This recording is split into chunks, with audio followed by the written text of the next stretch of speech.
Deck, es MC Deca, conexión verbal, amantes de la letra, 2013, yeah.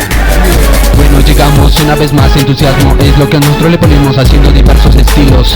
Con mi estilo yo la aniquilo, para que tú entiendas de lo que soy capaz. Aquí llegamos y le damos para atrás con toda esta rima que se ha vuelto inmortal. Inmortalmente, esto sale de repente. Con el hip hop llegamos haciendo frente para toda nuestra gente que está guachando este flow. Tridembow es la compañía que está saltando con esta adrenalina encima de una tarima. Hacemos que el entusiasmo llegue y se eleve, para que vea que lo que nos conmueve mueve tu cabeza al estilo de esta base. MC Dribek así llega y lo hace con MC Deca, amantes de la letra y conexión verbal. Esto ya lo saben, viene con rima esencial. Selecta es la rima que te inyecto aquí por dentro, sintiendo como hago esto más cabrón.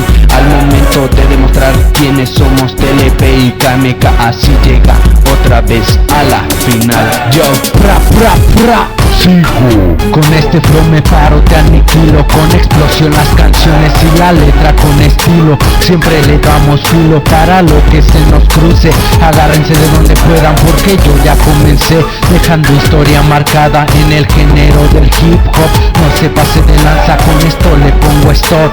Amantes de la letra yo vengo representando. No se pase de verga que yo sí lo ando volando. Hip hop de los reales, KMK los inmortales, grabando con el Dribek y las rimas exportales, haciendo rap para la gente que siempre nos ha apoyado, porque esta es mi pasión y siempre de cora lo hago. Desde morro en la calle, vestimenta lo tumbado, porque yo soy MC Deca y así es como lo hago.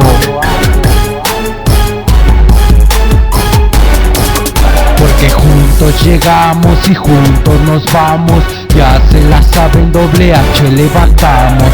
Todos los carnales, las manos hasta arriba, que suene KMK y su explosión en cada esquina de todo mi barrio. Yo te lo digo, hermano, cuando tú te caigas siempre te daré la mano. Y a toda la familia porque siempre me ha apoyado. Amigas y amigos, este tema es dedicado.